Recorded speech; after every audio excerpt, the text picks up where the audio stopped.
Hello everyone, this is Toa here. Welcome to another StarCraft II game. Once again, this is going to be a 1v1 commentary, but this time these guys are from the Silver League. Let's go ahead and start the game and introduce our players. Spawning in the bottom right hand side is our red Terran abacoot, and spawning in the top left is Destruct. Now, both players exhibiting really good manners with the throwing out like GLHF. Remember guys, always do that, it's solid. Now, this is obviously a TVT matchup. Probably not one of my least favourite matchups out there, due to the fact that TVT games do potentially have a tendency to go into the late game, and if you go into the late game you could go into a stalemate situation where both of you have really big armies, and you can't really break open into them. But enough about my disdain for certain matchups, let's dive in right into this game. The abacoot starting out pretty standard Terran build, barracks, refinery first, probably going to get out some Reapers, which is a standard thing to do, throwing up 3 SCVs onto that refinery, which is good. That is the maximum amount that you need to ultimately harvest it. And let's take a look at his opponent. Wow, that SCV was just having a mild rave down here in this corner. This probably has some dank tunes going on. Destruct opting to wall off with 3 supply depots and thrown his barracks behind the wall, which I don't really agree with, because supply depots, yes, you can lower them to allow your units to walk over them, but comparatively they do have lower health. This is 1000, this is 400. So overall, I'd suggest like a delta formation: supply depot, barracks, supply depot. It is a pretty solid standard wall. Our Destruct thrown up an engineering bay to possibly get a planetary fortress or some unit upgrades. Unfortunately, he does only have 2 out of 3 on that gas geyser, which does mean it's not harvesting efficiently. Guys, look, workers 2 out of 3. There you go. Well done. He heard me through the replay and nailed that optimization. The Terran side, abacoot's Reaper just hanging around here waiting for another. No, he's not waiting for another one of his mates. I don't know why he's not running across the map right now, because the more he waits, the more likely this guy will be able to get out the defenses. And Destruct upgrading his command center into an orbital to be able to take advantage of those sweet mules, which do get the income. I was about to say before I got distracted by that Reaper abacoot going for that expand, which is fairly early. It's alright. There's no sign of aggression going on between the players. Now I'm just curious, have they scouted each other? No, they haven't. Guys, oh my gosh, scouting is the most important thing you can do at the beginning of the game. Not only does it allow you to confirm in your mind where the player is, it does allow you to see kind of what their opening strategy is. So if you get into their base and see they've got 2 gas geysers and not a lot of tech, you can assume they're going to go for higher tech, siege tanks, banshees, that kind of thing, and that in particular will allow you to prepare accordingly. Let's take a look at the other player, Destruct. And he has scouted. He scouted this second base, but he wasn't able to get further, I assume, because of this wall. Wow, okay. He has switched up that barracks for a tech lab, and he's double producing those siege tanks. I wonder if... I'm questioning his decision here. He's keeping this Reaper here, but he's not doing anything. I don't know if he doesn't realise that Reapers are harassing units. If he took this... well, obviously he can't do it now because there are units there, but he could take it literally up here, jump up here, run around here, and pick off these SCVs.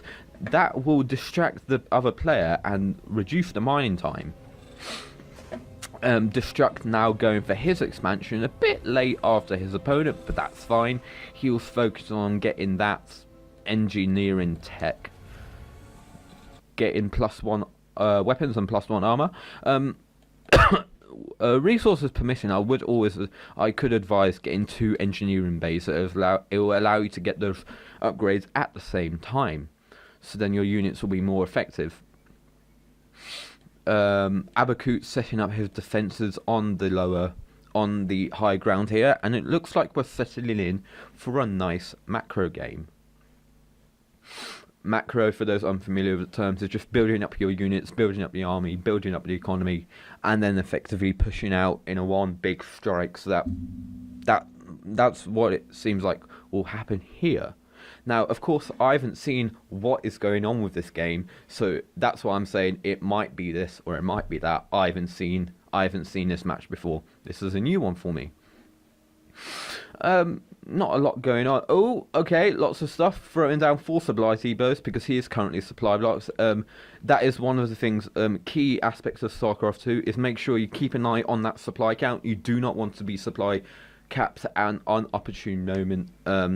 I've heard tons of other professional gamers, Husky, Loco, say that you shouldn't really throw down like 1 billion supply depots like this. I mean, I'm guilty of it. I do it all the time. But if you can, make sure you keep on top of it as it's happening, as it will delay you a lot if you do get some of these supply blocks. Abacoot throwing on some more barracks onto his army, and before I talk about that, he has got quite a sizable force, but no upgrades on his marines, or anywhere really.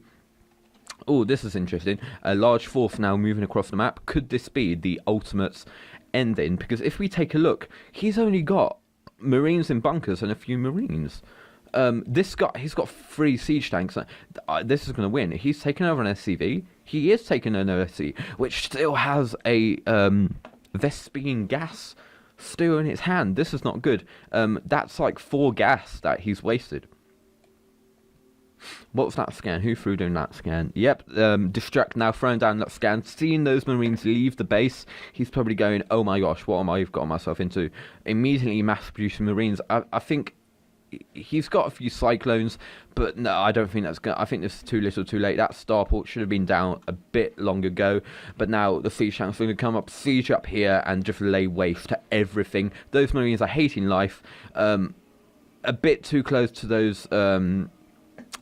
cyclones. I think if I were him, I would have sieged them up a bit here, and there's the GG. What? Is he gonna... Is that... Is he... If he... No! I can't... No! Bad manner GG. If he looks like he's GGing early for his opponent, that's not good. Yeah, I thought he was gonna leave the game then, and that... Why do I play this? I don't know, because... because you like... losing to siege tank and marine pushers. Now, yes, so scouting is so important. So yes, if you're going to take away anything from this video, it is get that scouting early and continuously scout throughout the game. Because as we continue, Destruct never wants to peek of the tech in this base. Now, if he were to do that, he would have seen that he was going for siege tanks, and he'll be able to prepare more accordingly than marines. And one more thing, actually no, 2 more things. One, this barracks has no tech lab on it. Guys, if you make a tech lab, you'll be able to get those combat shields, those stim pack upgrades, which lets you get more damage output from your marines. And the last thing I'll talk about is the amount of barracks he has is... Okay, it's typically 3 barracks to 1 base, so just keep that figure in mind. So if you have 2 bases, you can usually support up to 6 barracks. That is all for this video. I really hope you enjoyed it. Make sure to leave a comment below saying what you thought, and I will see you in the next one.